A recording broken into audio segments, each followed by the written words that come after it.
the focus of all those documentaries and Hollywood movies. But there's one version of Titanic we have never seen until this morning. Sa nakalipas na 113 years, pinag-aralan ng mga historian ang mga bawat maliit na detalye ng trahedya ng Titanic. Subalit kahit pagkatapos ng mahabang taon ng pananaliksik, may ilang detalye pa rin ang hindi alam ng karamihan tungkol sa Titanic at sa nakamamangang pangyayari na naglalagay dito bilang isang makasaysayang simbolo. Samahan nyo kami ngayong araw sa isang epikong paglalakbay habang ipinapakita namin sa inyo ang isang kakaibang larawan na nagtataglay ng kasaysayan ng kaganapan na ito.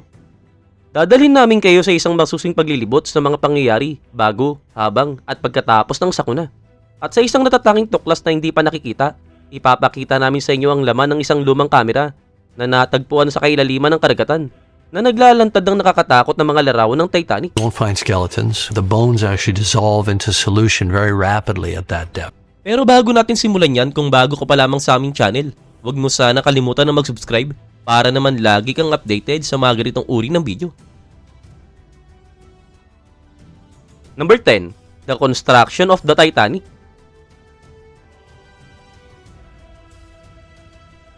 Ang isang magandang simula sa paglalakbay na ito ay sa mismong simula. Samahan niyo kami habang sinusundan namin ang mga hakbang pabalik sa March 31, 1909, ang hindi malilimutang araw nang magsimula ang construction ng barkong ito sa Belfast, Ireland. Ang paggawa ng barko ay sinagawa sa Harland and Wolff, isang kilalang company sa paggawa ng barko.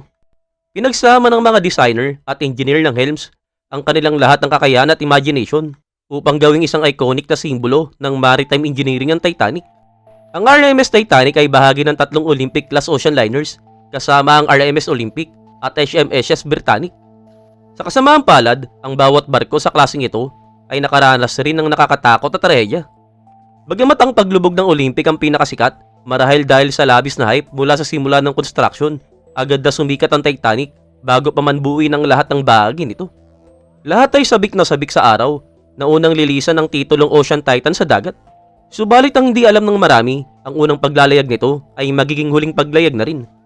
Sa panahon na iyon, ang White Star Line, ang company na nagmamay-ari ng mga barko, ay nasa magandang kalagayan. Maayos ang negosyo at maliwanag ang kinabukasan.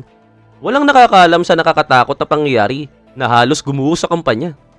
Ang mga larawang ito mula sa unang araw ng construction bago tuluyang natagpuan ng dambuhalang barko, ang kanyang libingan sa madilim na kailaliman ng Hilagang Atlantic, ay para bang portal pabalik sa nakaraan. Ipinapakita ang napakagandang anyo ng barko habang nangingibabaw sa lahat ng nakapaligid ay struktura. Noong panahon ng construction, ang Titanic ay isang kakaibang obra ng engineering. Malinaw ang vision at ang mga engineer, designer at craftsman mula sa iba't ibang larangan ay nagsama-sama upang tiyakin na tama ang lahat. Sa halagang higit 3 million pounds na inilaan, walang pinigilan sa gastos. At kung ini-imagine mo na maliit lang ang 3 million pounds para sa ganitong proyekto, katumbas yun ng humigit kumulang 310 million pounds sa kasalukuyang halaga, isang malaking pera pa rin. At tungkol naman sa laki, talagang napakalaki ng barko na ito. May haba itong 882 feet at 9 inches, lapad na 92 feet at 6 inches, at kabuuang taas mula sa base ng keel hanggang itaas ng tulay na 104 feet. Bagamat maaaring hindi lubos na mailarawan ng mga numero ang tunay na laki, nakakatulong ang mga larawang ito upang maipakita ang hindi matatawarang ganda at nambuhalang sukat ng Titanic, dahilan kung bakit ito naging sentro ng hype. Subalit mayroong madilim na bahagi ang kwento ng Titanic. Mukhang ang barkong ito ay talagang binalot ang anino ng kamatayan mula pa noong unang simula. Bago pa man ito lumayag, nakapagtala na ito ng nakakagulat na bilang ng mga buhay na nawala. Sa loob ng 2 taon ng construction, 8 ang nakitil sa lugar at bawat isa ay dahil sa kakaibang insidente. Noong March 31, 1912, official nang nakomisyon ng Titanic. Ang pangyayari na ito ay nakakuha ng international na pansin at lahat ay nagpilitan na maging una sa paglapag sa pinakabagong marvel ng mundo. Subalit ang mga bagay ay mabilis na nagbago at wala ni isa ang nakakita ng paparating na trahedya. Number 9. The Maiden Voyage.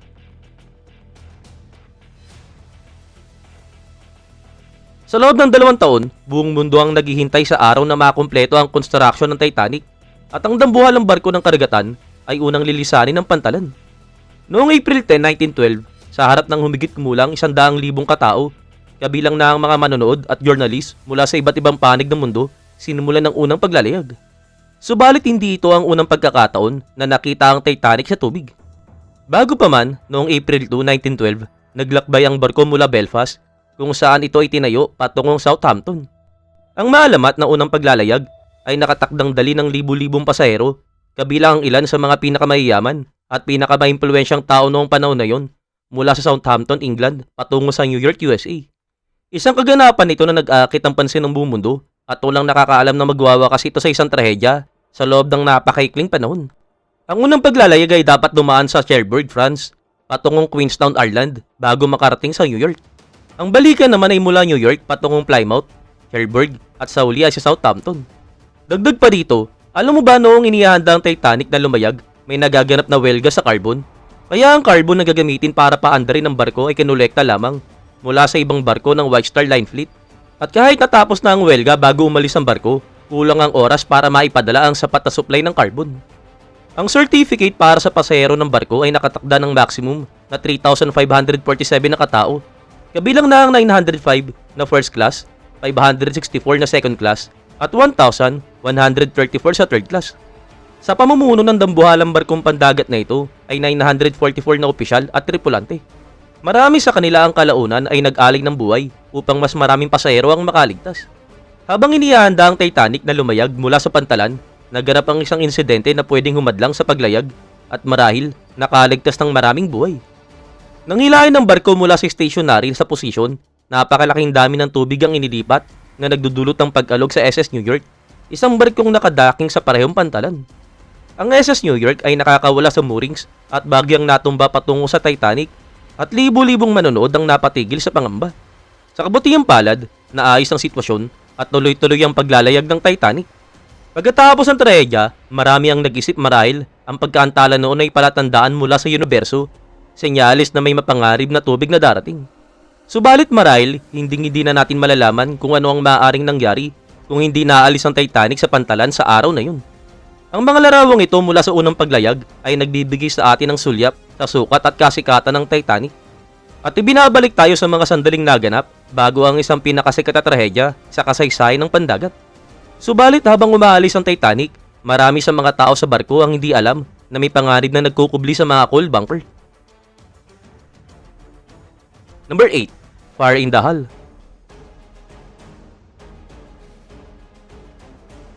Alam mo ba na ang Titanic ay nasusunog nang ito ay unang lumayag?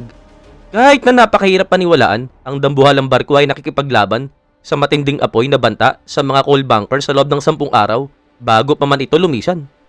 Sa mahigit na 100 taon, nagpatuloy ang debate tungkol sa papel ng apoy sa kalaunang trahedya ng Titanic. Sa larawang ito, malinaw na makikita ang pinsalang dulot ng apoy sa hull. Maaring sabihin mula pa sa simula, ang ocean liner ay tila nakatadhana na sa kapahamakan. Ayon sa mga ulat mula sa investigasyon na inilunsad pagkatapos ng insidente, ang mga trabahador na inatasang panatilihing maayos ang barko ay nakipaglaban sa apoy sa coal sa ilalim ng deck sa loob ng maraming araw, subalit hindi nila ito tuluyang napula. Bagamat hindi pa rin tiyak ang sanhi ng apoy, hindi may kakaila ang malaking pinsalang dulot ito sa istruktura ng barko. At bagamat matagal nang napag-alaman na ang apoy mismo ay hindi direktang sanhi ng paglubog, malaki ang naging epekto nito sa paraan ng pag-usad ng trahedya. Si Solon Molan, isang journalist na nag-iimbestiga sa mga misteryo ng Titanic, ay nakadiskubre ng mga lumang larawan sa isang attic sa England. Kapag tinignan mo ng maigi ang hull ng barko, makikita mo ang halos 30 talampakang madilim na marka, patunay ng pinsalang dulot ng apoy. At hindi inaasahan, ito rin ang eksaktong lugar kung saan sa uli bumangga ang Titanic sa iceberg na nagtatapos sa kanyang paglalakbay. Dahil sa mga bagong tuklas na ito, hindi maiwasan ang tanong, maaaring naiba ba ang kinilabasan kung hindi nasira ng apoy ang gilid ng barko? Subalit may isa pang nakakagulat na aspeto ng kwentong ito. Bakit pinayagan pa rin lumayag ang barko kahit alam ang panganib? Ito ba ay labis na kumpiyansa o kakulangan ng malasakit sa kaligtasan ng mga tao sa loob ng barko? Sa totoo lang, hindi pa rin talaga natin tiyak. Subalit pinapatunayan ng detalye na ito na ang paglubog ng Titanic ay resulta ng maraming magkakaugnay at komplikadong problema bago pa man ito lumayag. Para itong perfect storm ng iba't ibang issue na nagtagpo sa isang malaking trahedya. Number 7. The Iceberg That Sank the Titanic. Isa pang bantog na bituin ng kwentong ito ay ang iceberg na nagpasimula sa mabilis na paglubog ng Titanic sa malamig na tubig ng Atlantic. Noong April 14, 1912, nakatagpo ng Titanic ang kanyang kapalaran habang naglalayag sa gabi na hindi alam na puno ng iceberg ang lugar, handa ng lunurin ng kahit anong barko, kabilang na ang unsinkable Titanic. Subalit saan nga ba nagmula ang iceberg na ito? At ano ang alam natin tungkol sa kasaysayan nito? Ayon sa mga haka-haka, maaaring nagmula ang iceberg sa Jakobshan Glacier malapit sa Disco Bay sa kanlurang bahagi ng Greenland. Ang glacier ay sinasabing nabuo noong 1910 o 1911 ay maaaring lumulusong hilaga kasama ang West Greenland Current. Nang umalis si Captain Edward John Smith at ang kanyang crew patungo sa New York, alam nila na mas malawak at mas timog ang drift icefield kaysa sa mga nakaraang taon. Dagdag pa rito, sinabihan din ng Titanic ng ilang ulat sa radyo mula sa ibang barko na naglalakbay sa parehong ruta na nagbababala tungkol sa mga papalapit ng mga icefield at iceberg. Ang unang barko na nagbigay ng babala sa Titanic ay ang Lorraine, isang French ship bandang 5:46 ng hapon. Noong April 12 naman, ipinaalam ng barkong Coronia sa crew ng Titanic na may nakita silang makapal na icefield sa parehong lugar na kung saan sa huli ay natagpuan ang kapalaran ng Titanic. Noong April 13, nakasalubong din ng Titanic ang steamer na Rapan na patungong Silangan. Talagang hindi malinaw kung naipaalam ng Rapan ang panganib sa Titanic, subalit nagdulot din ng pinsala ang barkong yon mula sa icefield, kaya naman posibleng ibinahagi nila ang mahalagang information sa crew ng Titanic. Sa mismong araw ng trahedya, nakatanggap ang Titanic ng ilang ulat tungkol sa mga icefield at iniwan silang walang pansin. Ang unang ulat ay mula sa Coronia bandang 9:12 ng umaga na nagbigay ng babala tungkol sa iceberg, roller, at malalaking icefield sa harap ng barko. Subalit si Captain Smith ay talagang sobrang kumpiyansa sa kanyang barko at sumagot lamang ng salamat. Bandang 11:47 ng umaga, nagpadala rin ng utos ang Dutch ship na Noordam sa pamamagitan ng Coronia na muling nagbabala tungkol sa panganib sa daan. Muli, tinanggap lamang ni Captain Smith ang mensahe at itinuring itong walang kabuluhan. Habang tumatagal ang araw, dumating ang iba pang mga babala at nakita ang mapanganib ng mga iceberg, subalit lahat ay hindi pinansin. Sa huli, bumangga ang Titanic sa isang iceberg at lumubog na kumitil sa mahigit 1,500 pasahero at crew. Number 6. Old camera and horrifying photos. Natuklasan ng mga scientifico ang isang lumang kamera sa kailaliman ng karagatan na naglalaman ng nakakatakot na mga larawan ng Titanic. Si Seaman W. Wood, isang masugid na photographer at kapitan ng SS Estonian, ay kumuha ng larawan ng isang dambuhalang iceberg 2 araw bago lumubog ang Titanic. Namangha siya sa laki nito at isinulat ang coordinates ng iceberg. Hindi inaasahan ang coordinate na yun ay tugma sa lugar na kung saan bumangga ang Titanic at lumubog. Maaaring ito ang parehong iceberg na nagdulot ng trahedya. Bagamat hindi natin maaaring tiyak na kumpirmahin, ang tamang coordinate ay nagpapatunay na posibleng ito nga ang salarin sa isa sa mga pinakamalaking disaster sa kasaysayan.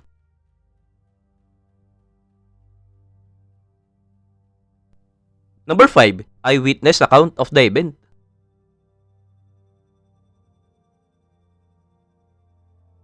Ang isa sa mga pinakamaagang dokumentadong kwento ng pangyayari ay sinulat ng first class passenger na si Dr. Washington Dodge.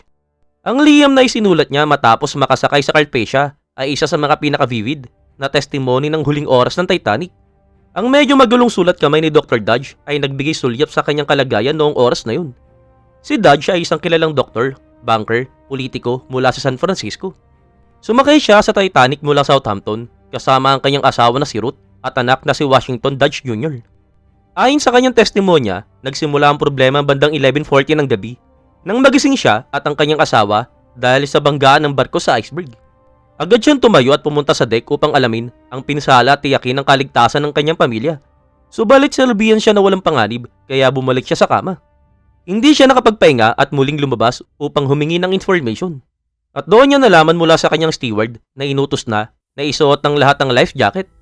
Sa punto na yon, talagang malinaw na mabilis na lumalala ang sitwasyon. Hindi na nag-aksaya ng oras si Dodge at agad na umakyat sa starboard boat deck at nakapag-secure siya ng pwesto para sa kanyang asawa at anak sa lifeboat 3, ang pangalawang bangka na inilunsad mula sa side na yon. Sa kanyang testimonya, inilarawan niya ang kakulangan sa pamamahala habang nagaganap ang krisis. Marami sa mga lifeboat ay kalahati lamang ang sakay kahit kaya pa nilang magdala ng mas maraming pasahero na sana ay nakaligtas pa ng mas maraming buhay.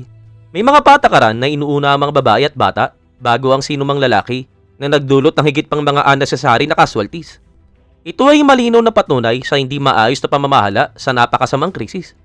Habang si Fifth Officer Low ay nagsimulang punuin ang mga lifeboat sa starboard side, nakakuha si Dr. Dodge ang pwesto sa isang lifeboat pero hindi naging maayos ang pagbaba nito sa tubig. Habang ibinababa ang bangka sa kalmadong dagat, napansin ng mga pasahero na direktang inilalagay sila sa napakalaking dami ng tubig na palabas mula sa condenser pump ng barko. Ang lakas ng tubig na yun ay sapat na para patalsikin at lunurin ang lifeboat. Nang mapagtanto ang agarang pangarib, mabilis na sumigaw ang mga lalaki at sa kabutihang palad na ayos ang sitwasyon bago mangyari ang trahedya. Ang account ni Dr. Dodge ay isa sa mga pinakamakapangyarihang testimonya na nangyari sa gabi ng trahedya sa gitna ng Atlantic Ocean. At nagbibigay ito ng malino na perspective sa isang pangyayari na marami pa ring detalyeng nakatago sa misteryo. Sa ngayon naman titignan natin ang nilalaman ng isang lumang kamera na natagpuan sa kailaliman ng karagatan na naglalaman ng nakakatakot na mga larawan ng Titanic. Ang isa sa mga larawan na ito ay talagang namumukod tangi. Kamakilan lamang natuklasan, ipinapakita nito ang isa sa mga pinakadelikadong sandali ng trahedya habang pinupuno ng tubig ang mga compartment ng barko. Lahat ay nagmadaling lumikas mula sa matanda hanggang sa bata, mula sa mayaman hanggang sa mahirap, walang nakaligtas sa panganib. Ipinakita ng larawan ng labanan para sa buhay sa isa sa mga pinakanakakatakot na sandali sa kasaysayan ng sangkatauhan. At pinapaalala sa atin na hindi matitinag na espiritu ng tao ang kakayahang makaligtas kahit sa mga pinakamasama at mapangarib na sitwasyon.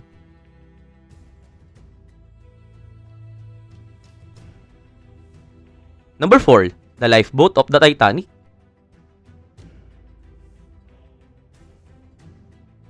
Sa mga huling oras, isinasagawa ang rescue operation upang mailigtas ang mga pinakamaraming tao mula sa barko. Isinasakay ang mga pasahero sa lifeboat at isinusubo sa malamig at madilim na gabi. Noong gabi na yon, mayroong 2,229 na katao sa Titanic at higit sa kalahati sa kanila ang nakitil sa trahedya.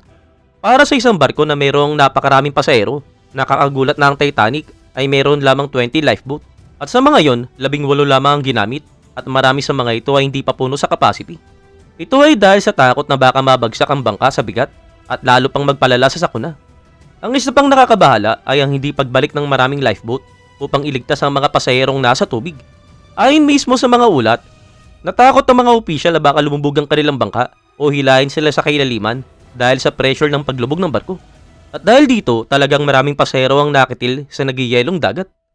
Ang komplikadong bahagi pa rito, kahit na nangyari ang trahedya, ang Titanic ay tinayo alinsunod sa mga maritime safety regulation noong panahon na yun at dala ang kailangang bilang ng lifeboat. Ibig sabihin, ang barko ay biktima ng lipas sa pamantayan sa kaligtasan. Higit pa rito, ang White Star Line ay sadyang nais ng kaunti na lifeboat sa barko, inuuna ang itsura kaysa kaligtasan ng pasahero at crew. Ayon mismo sa mga tagabuo ng barko, ang Titanic ay dinisenyo upang manatiling lumulutang ng sapat na oras para mailigtas ang halos lahat sakaling may aksidente, subalit hindi natupad ang plano. Sa huli, ang Titanic ay lumubog ng mas mabilis kaysa sa inaasahan na nagdulot ang trahedya sa libu-libong buhay. Hanggang sa ngayon talagang patuloy na pinag-uusapan at pinagtatalunan ng kakulangan ng lifeboat sa Titanic at ang mga etikal na implikasyon ng disenyong nagdulot ng maiwasang kamatayan ng libu-libong pasahero. Number 3, The Ship Breakage. Habang mas malalim nating sinisiyasat ang enigma ng trahedya ng Titanic, isang tanong ang patuloy na bumabagabag, bakit nahati ang barko sa dalawa? Pagmasdan natin ang mga pangyayari na humantong sa pagkabiyak ng Titanic. Sa loob lamang ng ilang minuto, matapos ang banggaan, ang ocean liner ay napasukan na ng malaking dami ng tubig sa pamamagitan ng butas sa hull. Tandaan mo, tinatalakay na natin ang hull na ito, pati na rin ang bahagi ng nakatagong apoy sa coal bunker na nakaapekto sa buong trahedya. Sa punto na ito, karamihan sa mga pasahero ay alam na lulubog ang barko, subalit walang inaasahan na ganito kabilis ang paglubog. Habang patuloy na mabilis ang pagbaha, lalo pang lumalala ang pinsala sa hull at napuno ang tubig ang maraming compartment sa lower deck. At dahil dito, nagkaroon ng malaking imbalance sa bigat ng barko. Imagine mo, ang Titanic ay higit 882 feet ang haba. Ang sobrang bigat ng tubig sa mga compartment ay nagdulot ng matinding stress at pressure sa hull na dati nang napinsala. Bandang 2:70 ng madaling araw, halos 2 oras matapos ang banggaan, nagsimulang mahati ang hull ng Titanic. Ang pagkabiyak ay naganap sa pagitan ng ikatlo at ikaapat na funnel, ang dambuhalang smokestack na sumusuporta sa malaking steam engine. Ang butas sa bahagi na ito ay mas mahina kaysa sa ibang bahagi ng barko at lalo pang nakakabahala na ito ay ginawa gamit ang marupok na iron rivet na tiyak na mabibigo sa ganitong sitwasyon. Bagamat hindi natin tiyak, kung mayroong direktang epekto ang pagkabiyak sa bilis ng paglubog, nananatili itong isang monumental na bahagi ng trahedya. Habang naririnig ang crackling sound ng barkong nahati, ang mga nakaligtas ay tumingin pabalik na may mga luha sa mata habang ang huling dulo ng Titanic ay nawawala sa nagyayelong tubig ng Atlantic, dala ang libu-libong kaluluwa. Number 2, Captain Edward John Smith. Habang nagaganap ang trahedya, isang tanong ang bumabalot sa lahat. Nasaan na nga ba si Captain Edward John Smith? Ang papel ng kapitan sa trahedya ay matagal ng pinagtatalunan at walang konkretong konklusyon ang naabot. Ayon mismo sa mga saksi, lumabas si Captain Smith sa bridge ng Titanic ilang sandali matapos bumangga sa iceberg. Alam ng kapitan na ang gabing yon ay katapusan na ng kanyang legacy na itinayo ng mahigit 40 taon. Bagamat may bahagi siya na nangyari, siya ay nakatutok sa mga frivolous na activity at nakalimutan ang kahalagahan ng lifeboat drill. Kung naisagawa ang drill, mas handa sana ang crew at ang mga pasahero at mas maraming buhay ang naisalba. Habang lumulubog ang Titanic sa madilim na kailaliman, nakibahagi si Captain Smith sa mga rescue operation. May kwento pa nga tungkol sa kanya na nagliligtas ang sanggol, lumalangoy upang ito ay maiatid sa lifeboat. At nang inalok siya ng pwesto sa bangka ng mga nakaligtas, tinanggihan niya at sinasabing mas pipiliin niyang malunod kasama ang barko. Ang mga kwento na ito ay nagsalaysay ng kakaibang tapang na ipinakita ng kapitan. Pero sa kabilang spectrum, may ilan na nagsasabi na wala si Captain Smith habang nagaganap ang trahedya. Ayon sa kanila, iniwan ng kapitan ng kanyang mga crew sa oras ng pangangailangan kahit na ang kanyang pamumuno ay maaring naging napakahalaga. Alin man sa dalawang version na totoo, hindi maiiwasang magtanong kung ano ang nangyari sa huling sandali ng kapitan. At ito rin ang nagbubukas ang isa pang debate. Nakitil nga ba si Captain Smith kasama ng barko o siya ay nakaligtas? Ayon mismo sa ilang hindi kapanipaniwalang ulat, sinasabing nakaligtas mismo ang kapitan at namuhay ng tahimik sa isang liblib na isla na kung saan nanatili siyang anonymous. Ang katotohanan na hindi natagpuan ng kanyang katawan ay nagbibigay ng kaunting credibility sa teorya na ito. Bagamat hindi ito napatunayan, kaya dapat lapatan ito ng kaunting pagdududa. Hanggang sa ngayon, ang kwento ni Captain Smith sa trahedya ng Titanic ay mananatiling isang alamat na isinasalaysay sa loob ng maraming siglo. Number 1, the discovery of the Titanic wreck.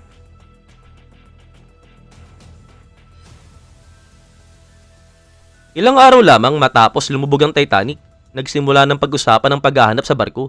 Subalit mayroong problema, ito ay unang bahagi ng ika-20 siglo at ang technology noon ay hindi kasing advanced ng ngayon.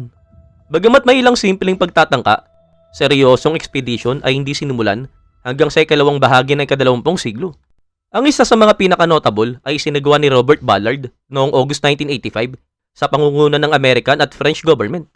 Mula sa isang US Navy research ship na tinatawag na Nautilus, gumamit sila ng remote control camera na Argo na nakarating ng 13,000 feet sa ilalim ng Atlantic Ocean. Dito nakakuha tayo ng unang sulyap sa bangkay ng barko na nakalatag sa dalawang bahagi sa ilalim ng dagat. At ito ang kauna-unahang pagkakataon na nakita ang Titanic mula noong lumubog ito noong 1912. Bonus, first ever full-size view of the shipwreck. Ilang shipwreck lamang ang nakagawa ng ganitong atensyon sa buong mundo tulad ng Titanic.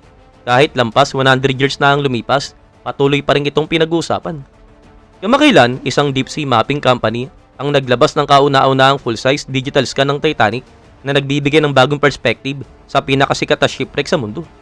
Bagamat maraming expedition na ang isinagawa mula pa noong unang natuklasan ng Titanic noong September 1, 1985, ang laki at liblib na location nito ay naging hadlang sa pagkuha ng buong larawan ng barko. At dahil na rin sa advanced technology na binuo ni Mellon Limited, ngayon ay makikita na ang kabuuang Titanic mula sa bow at stern, pati na rin ng 3 hanggang 5 miles na debris field. Para itong paggawa ng digital twin ng barko na nagbibigay daan para mas malalim nating masilip ang bawat sulok nito. Ang bagong imagery na ito ay nagpapakita ng saklaw ng trahedya at ang detalyadong kaayusan ng barko. Tinatawag itong pinakamalaking underwater scanning project sa kasaysayan na nagresulta sa 16 terabyte ng data, mahigit 715,000 still image at 4K video footage. Sa tulong ng bagong scan image, sigurado ang mga siyentipiko na maabot nila ang mga bahagi ng wreck na matagal nang elusive at unti-unting may re-reconstruct ang nawalang kasaysayan ng Titanic.